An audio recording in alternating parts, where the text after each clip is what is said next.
제가 어린 시절 12월이 되면 주일학교에 다니던 저와 제 친구들은 매일같이 교회를 갔어요. 저녁마다 성탄 이브 행사 준비를 했습니다. 그때는 그것만큼 즐겁고 그것만큼 행복한 시간들이 없었습니다. 그 당시에는 스마트폰도 없었죠.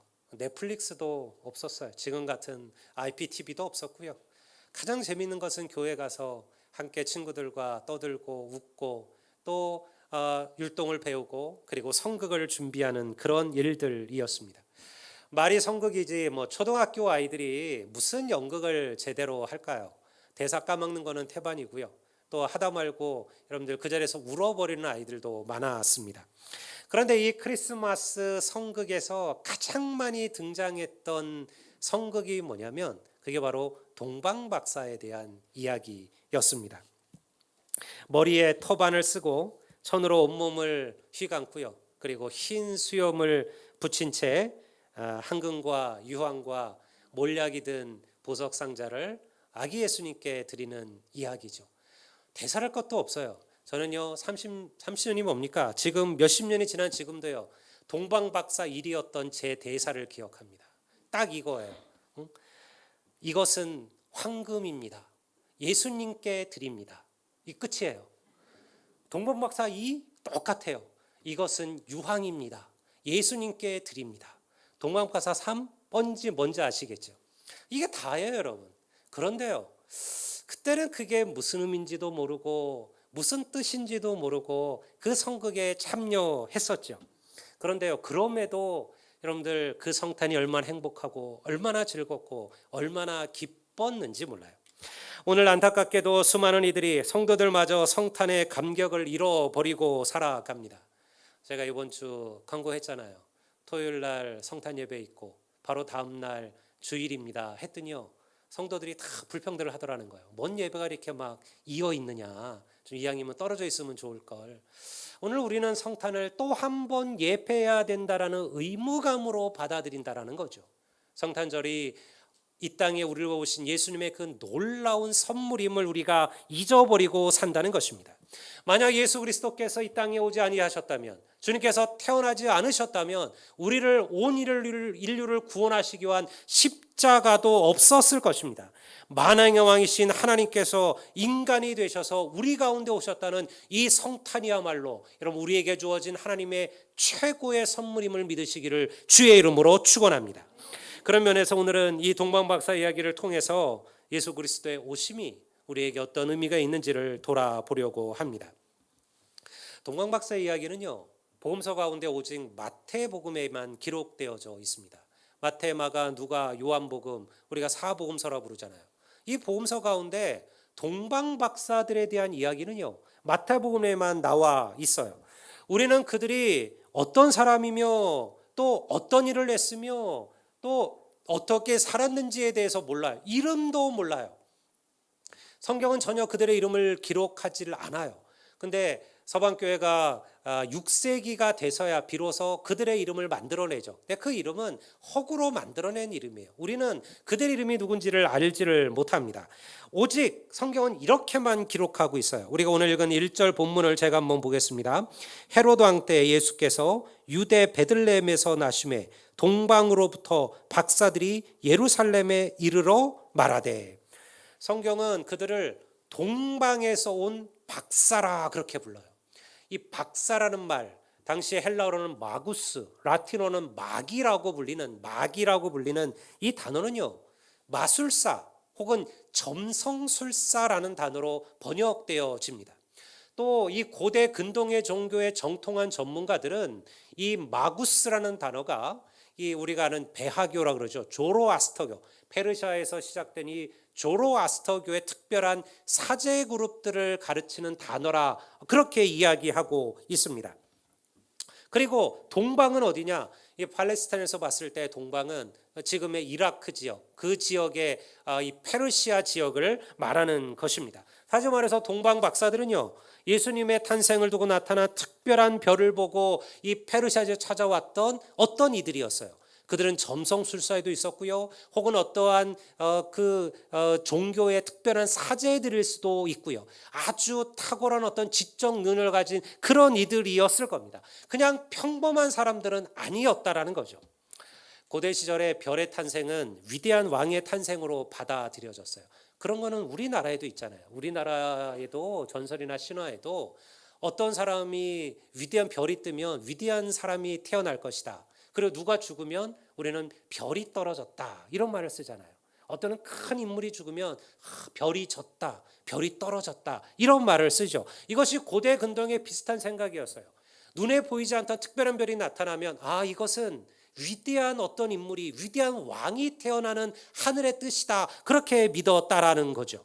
그러니 이 동방 박사들이 그분이 누군지 알고 찾아온 게 아니에요. 그 먼 페르시아에서부터 팔레스타인까지 그저 그들은 누군지는 모르지만요. 인류를 구원하시기 위한 하나님의 구원의 계획을 그들이 알 리가 없죠. 그저 그들은 그들이 발견한 특별한 별이 위대한 왕이 이 땅에 오실 것이라는 그러한 확신을 가지고 그 별의 경로를 찾아 유대까지 찾아온 거예요. 여러분, 처음부터 예수가 우리의 구원자이심을 깨닫고 교회에 오는 이들은 그렇게 많지가 않아요. 여러분들은 어떻게 교회에 오시게 되었고 그리스도인이 되었고 성도가 되셨나요? 하나님께서 내 마음에 나타나셨습니까?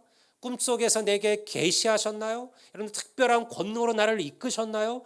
그런 특별한 경험을 가진 분들도 있겠죠. 그러나 많은 분들은요, 사실은 여러 가지 이유 때문에 교회를 찾아와요. 사람 때문에, 일 때문에, 관계 때문에, 개인적인 필요에 의하여 교회를 오게 되는 거죠. 그러나 그 걸음도 하나님이 인도하신 걸음임을 믿습니다. 하나님께서 그렇게 인도하시는 거죠. 마치 동방 박사들처럼 말이에요. 그렇다면 왜 이 동방 박사의 이야기가 마태복음에만 기록되어진 것일까? 마태복음의 주제는 분명해요. 마태복음 주제는 무엇이냐면 왕으로 오신 예수 그리스도예요. 마태복음이 우리에게 마태복음의 저자인 마태가 그 복음서를 쓸 때 그는 예수가 어떤 분이시냐를 설명하고 싶어 했어요. 근데 그는요 예수를 누구라고 설명했냐면 예수를 왕으로 설명하고 있는 거예요. 그것이 바로 마태복음이에요. 그러니 마태는 동방박사를 통해서 예수 그리스도께서 온 인류를 다스리는 진정한 왕으로 오셨음을 이야기하고자 한 것이죠. 예수가 우리의 왕이라는 이 고백은요, 성도들에게 너무너무 중요한 믿음의 주제예요. 사랑하는 성도 여러분, 여러분들은 누구를 왕으로 모시고 살아가고 계신가요? 여러분은 누구를 혹은 무엇을 왕으로 섬기고 계신가요? 우리의 진정한 왕은 오직 예수 그리스도이심을 믿고 고백하는 성도들이 되시기를 주의 이름으로 축원합니다. 그런데요, 수많은 이들은 사실은 예수님을 우리의 왕으로 인정하지를 않고 살아갑니다. 오늘 그리스도인들에게 필요한 믿음은요, 바로 예수 그리스도가 우리의 왕이라는 이 고백이에요. 오늘 세상은 예수 그리스도께서 이 땅의 왕이라는 사실을 인정하지를 않아요. 더군다나 민주주의 시대를 살아가는 우리들에게 왕이라는 말은 그리 친숙한 단어가 아니에요. 오늘 우리는 왕이라는 단어가 민주시대, 공화정시대 이런 의미가 없잖아요. 우리는 여러분들 외국처럼 유럽처럼 또 그러한 어떤 군주제를 택하지도 않습니다. 유럽에서도 마찬가지죠. 왕들이 있지만 그 왕은 우리가 말하는 것처럼 군림하지만 통치하지는 않는다. 입헌군주제예요. 왕보다 헌법이 위에 서 있는 거예요. 그것은 하나의 그냥 전통과 명예로 받아들이는 거예요. 그러니까 우리에게 이 왕이라는 고백은 좀 익숙하지를 않아요. 여러분, 조선시대까지 왕이라는 그 자리가 민중들에게, 백성들에게 사랑받았을까요? 그렇지 않아요. 여러분들, 왕은요, 백성들을 억압하고 착취하고 고통스럽게 하는 존재였어요.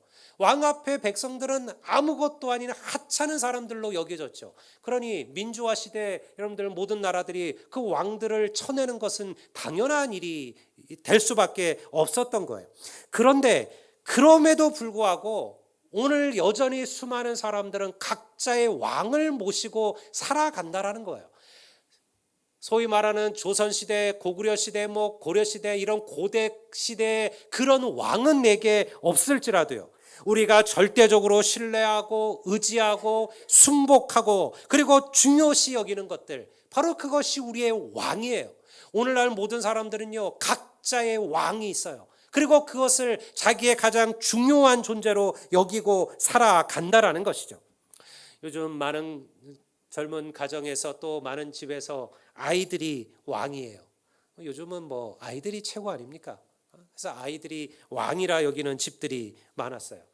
우리가 부모 가정으로 보면 저희 때는 아버지가 왕이었어요. 집안에 뭐 아버지가 왕이죠. 아버지 말을 거역할 수 있는 자녀들은 없잖아요.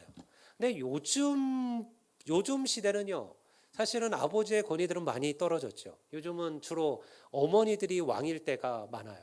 아버지가 스포츠 보고 있으면 엄마가 들어와서 리모컨을 들고 자기 마음대로 드라마를 틀었다. 엄마가 왕이라는 거예요, 그 집에서는.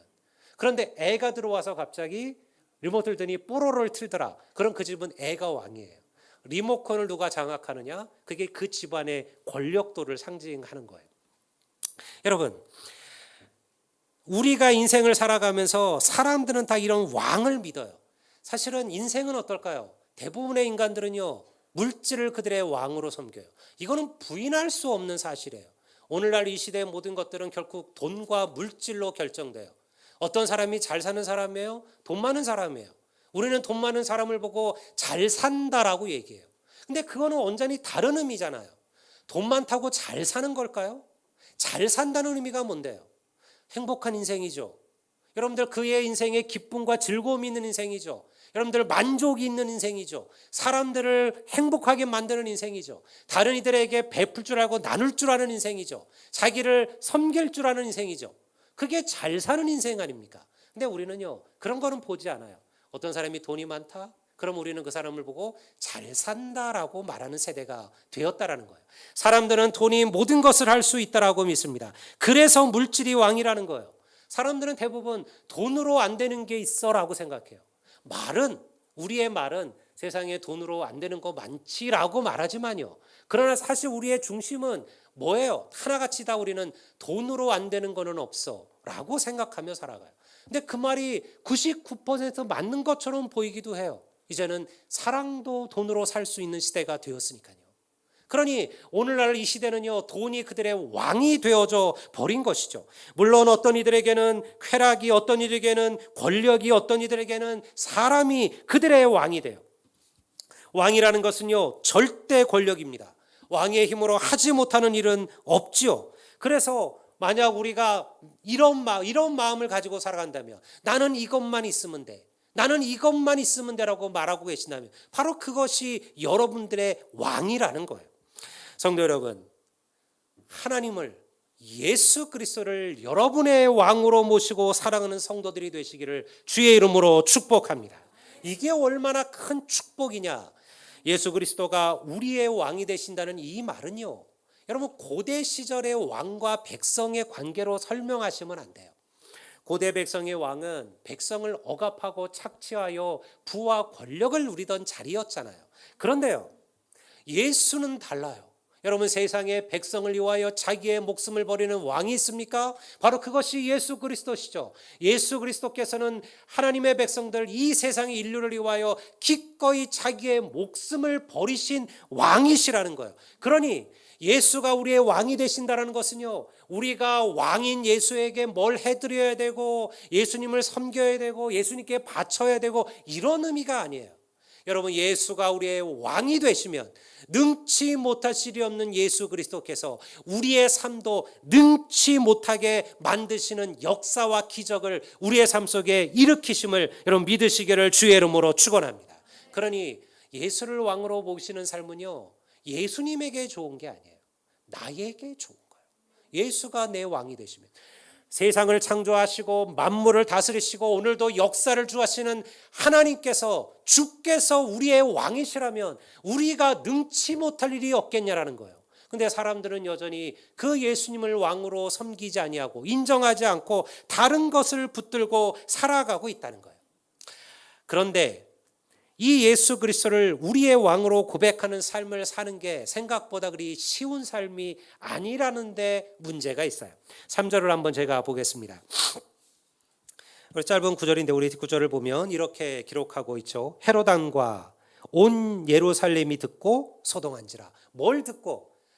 동방 박사들이 와가지고 왔는데 유대까지 와서 그 별을 잃어버렸어요. 그 별을 더 이상 볼 수 없게 된 거죠. 그러니 그들이 헤롯의 궁정으로 들어갑니다. 그리고 헤롯에게 얘기를 해요. 우리가 유대의 왕으로 태어나신 이를 찾아 동방에서 왔습니다. 유대의 왕으로 오시니가, 왕으로 나시니가 어디 계십니까? 이 이야기를 듣고요, 헤롯 왕과 신하들과 그리고 이 헤롯의 궁정이 난리가 났습니다. 예수님께서 이 땅에 오실 때 2000년 전 당시 유대를 다스리던 왕은 헤롯입니다.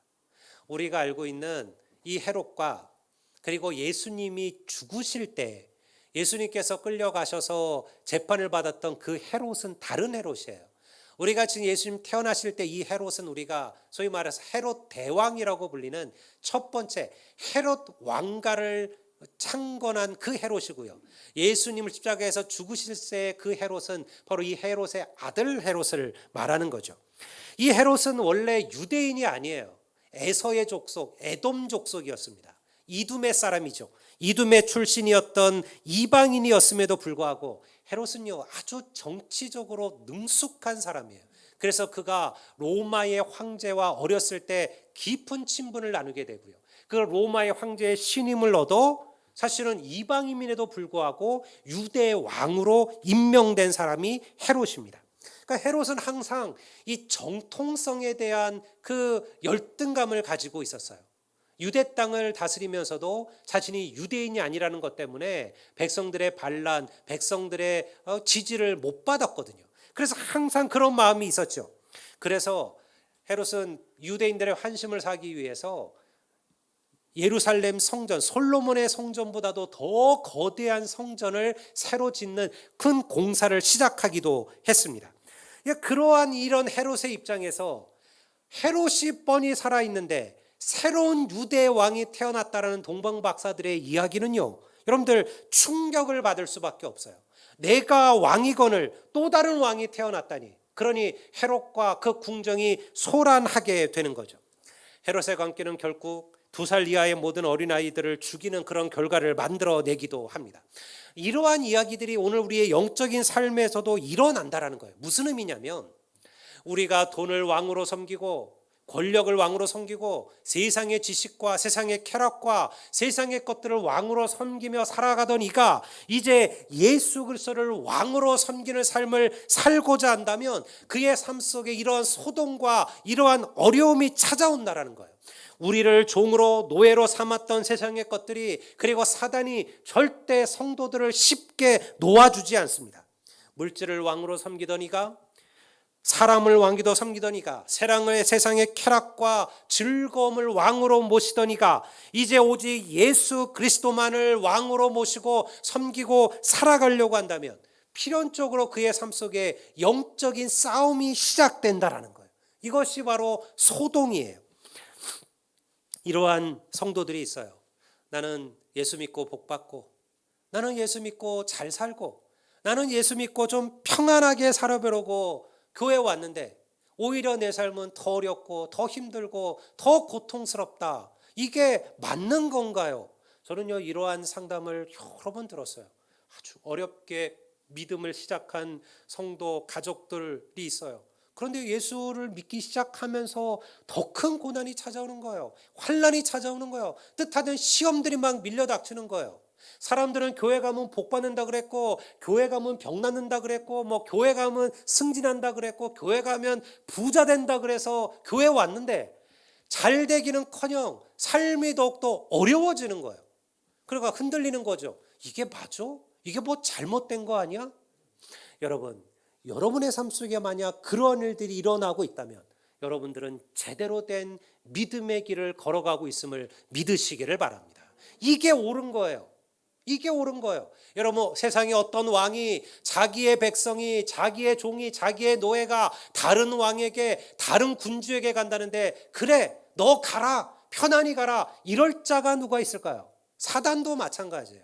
우리가 하나님의 뜻대로 살고 하나님 중심으로 살고 하나님을 왕으로 모시고 살아가려면요, 사단의 시험이 시작되는 거예요. 그게 영적인 싸움들이에요. 그런데 이게 진짜 복이죠. 이게 제대로 된 믿음의 길을 걸어가는 거예요. 마태복음 7장 13절 14절 말씀을 한번 보겠습니다. 한번 다 같이 한번 읽어볼까요? 마태복음 7장 13절과 14절입니다. 우리 다 같이 읽습니다. 좁은 문으로 들어가라. 멸망으로 인도하는 문은 크고 그 길이 넓어 그리로 들어가는 자가 많고 생명으로 인도하는 문은 좁고 길이 협착하여 찾는 자가 적음이라. 여러분, 오늘날 예수 그리스도를 왕으로 모시고 살아가는 사람들의 수가 적어요. 점점 줄어들고 있어요. 왜 그럴까요? 그리고 왜 하나님을 모르는 자들은 점점 많아질까요? 그 길이 넓고 그 길이 편하고 예수 믿지 않는 길이 훨씬 더 쉽고 훨씬 더 편하기 때문에 그런 거예요. 여러분, 생각해 보세요. 예수 믿는 게 쉬우세요? 예수 안 믿는 게 쉬우세요? 믿는 게 쉬워요. 은혜죠. 근데요, 보통 사람들에게는 안 그래요. 보통 사람들은 예수 믿는 게 힘들어요. 여러분들, 제가 한번 얘기해 볼 테니까 여러분들 이렇게 생각하지 않아요? 일주일 내내 일해요. 고달파요. 힘들어요. 직장에서 스트레스 받아요. 일요일 날 하루 쉬어요. 근데 그날 또 교회 가야 돼요. 푹 자고 싶어요. 아침 일찍 일어나야 돼요. 여러분, 그러면 우리는 11시 예배지만요, 내가 무슨 성가대도 한다, 주일학교 교사도 한다, 그러면 9시까지 나와야 돼요. 그러려면요, 가족들은 7시에 일어나서, 여자들은 더 할 거 아닙니까? 화장도 하셔야 되고요.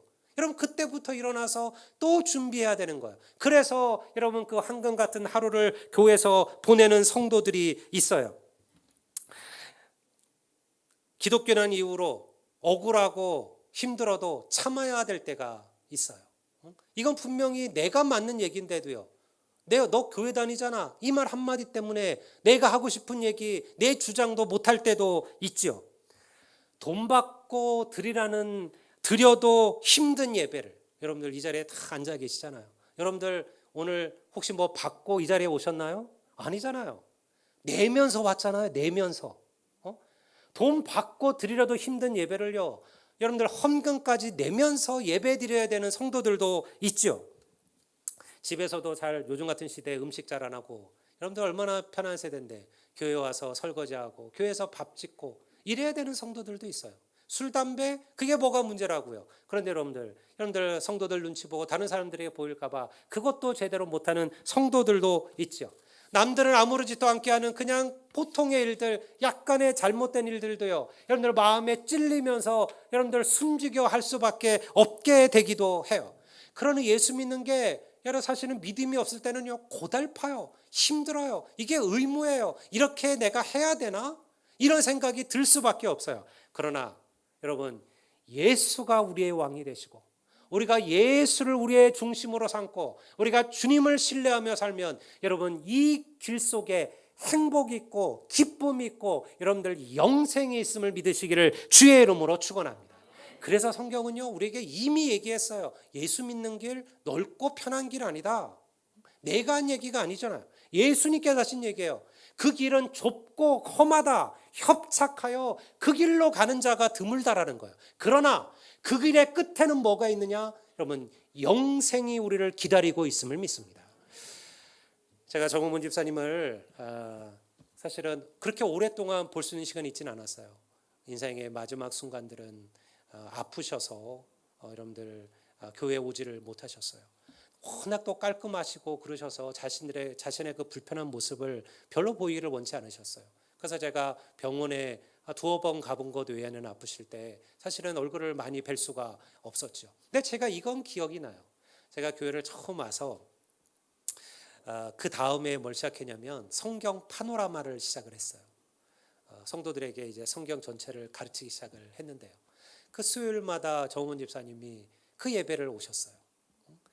한 번도 빠지지 않고, 그리고 너무 열심히 듣는 거예요. 그래서 저는 원래 성경을 그렇게 즐거워하고 좋아하시는 분인 줄 알았어요. 나중에 제가 이 성정 선생님께 들어보니까 그렇게 얘기하시더래요.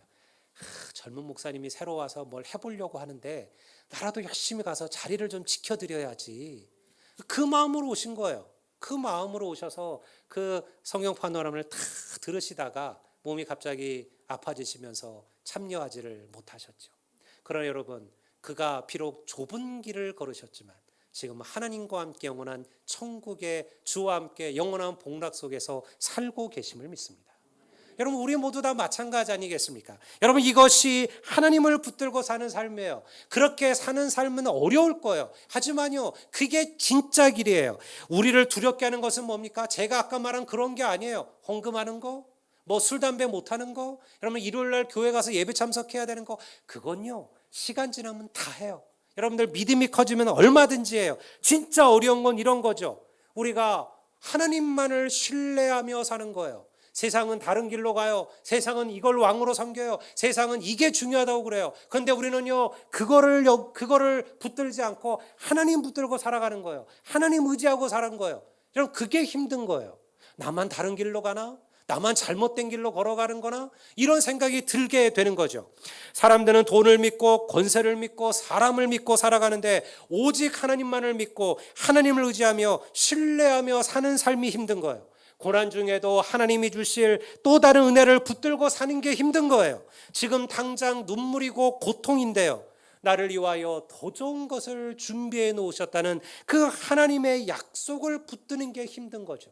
이게 좁은 길이에요. 이게 험한 길이에요. 그러나 성도 여러분, 그 길이 영광의 길이요 그 길이 생명의 길임을 믿습니다. 그러니 성도는요 매일 발버둥 치셔야 돼요. 여러분, 기도해 주세요. 내년에 제가 세워놓은 우리 여러 가지 계획들이 지금 이 코로나 때문에 또 어려움을 겪고 있어요. 지금 1월 9일부터 사실은 우리 올해 새로 나온 전체 등록 성도들을 대상으로 제가 5주간 성역 공부를 다 계획을 잡고 우리 각자 개인들에게 다 통보를 하고 또 다 얘기를 들어서 11명이 공부를 하기로 시작을 했는데 지금 분위기가 또 어떻게 될지 모르겠어요. 왜냐하면 4명 이상 모이는 것이 불가하다고 지금 떨어져 있는 상태인데요. 여러분, 어려울 거예요. 힘들 거예요. 그러나 우리가 기도하고 우리가 말씀을 붙들고 우리가 하나님의 은혜를 구하면 하나님은 반드시 또 다른 길을 통하여서도 우리에게 놀라운 축복을 허락해 주실 것임을 믿습니다. 여러분, 기도의 삶을 사십시오. 말씀의 삶을 살기 위해 애쓰셔야 돼요. 여러분, 사라질 것들의 종이 되지 마시고요, 예수 그리스도의 왕 되신 예수 그리스도의 백성이 되시기를 주의 이름으로 축원합니다. 동방 박사가 예수님을 찾아오는 그 여정은요 쉬운 길이 아니에요. 사실은 그 길이 철로 역정이에요. 그 길이 성도가 걸어가는 영적인 삶의 길을 보여주고 있는 거예요. 우리는 동방 박사가 동방에서 왔다라고 밖에 몰라요. 하지만 그 짧은 구절 속에 얼마나 많은 이야기가 들어있을까요? 동방 박사가 별을 보고 떠난 것은요 예수님이 태어나기도 전에 최소한 수개월에서 수년 전이었어요. 그 팔레스타인에서 페르시아에서 지금의 여러분들 팔레스틴까지 말 그대로 걸어오는 거예요. 비행기 타고 오는 게 아니었잖아요. 2000년 전에 여러분들 사방에 도적들, 사방에 산적들이 있었고요. 맹수들이 여러분들 활약하던 시대가 그 시대 아닙니까? 그러니 그들이 여러분들 그 수많은 시간들, 그 험난한 과정을 거쳐서 유대까지 온 거예요. 그냥 온 게 아니에요. 동방에서 왔다라는 그 짧은 구절 속에 그들이 걸었던 수많은 삶의 역정이 포함되어 있는 거죠. 그런데 이들은요 포기하지 않았어요. 사실은 태어날 왕이 누군지도 모르고 그리고 성경이 말하는 메시아라는 것도 그들은 몰랐어요. 그런데요 그들이 그 길을 걸었더니 어떤 일이 벌어집니까? 축복을 받죠. 여러분, 그들이 결국 하나님을 만나게 된 줄을 믿습니다. 여러분, 우리가 마태복음 12장 10절에 보면요 이런 얘기가 나와요. 그들은 꿈에 헤롯에게로 돌아가지 말라 지시함을 받아 다른 길로 고국에 돌아가니라. 꿈에 누가 나타나신 거예요? 하나님의 천사일 수도 있고요 하나님이실 수도 있어요. 그들이 하나님께서 그들의 꿈에 나타나신 거예요. 그리고 그들에게 다른 길로 가라 말씀하셨어요. 다른 길은 다른 루트일 수도 있지만요 이것은 영적으로 무슨 말입니까? 그들이 이전과는 다른 삶을 살았다라는 거예요. 다른 믿음의 길을 걸어갔다라는 거죠. 그들이 하나님을 만나고 그들이 돌아간 이후에 그들의 삶이 달라졌다라는 것입니다. 사랑하는 성도 여러분, 예수님을 따르는 삶은 기쁨이면서도 고난이에요. 감격이면서도 아픔이에요. 행복이면서도 눈물이기도 해요. 그러나 우리가 동방 박사들처럼 그 믿음의 길을 놓지만 않는다면 우리도 하나님을 뵈며 그의 영광을 맞이하게 될 줄을 믿습니다. 이제 곧 성탄절입니다. 우리와 같은 죄인을 위하여 이 땅에 오신 예수님을 기억하시고 그분의 사랑에 감격하시고요. 여러분, 내년 한 해 오직 예수님만이 우리의 삶의 왕이 되시는 그런 하나님의 백성, 주의 백성으로 살아가시는 우리 교회와 우리 모든 성도들이 되시기를 우리 주의 이름으로 축원드립니다.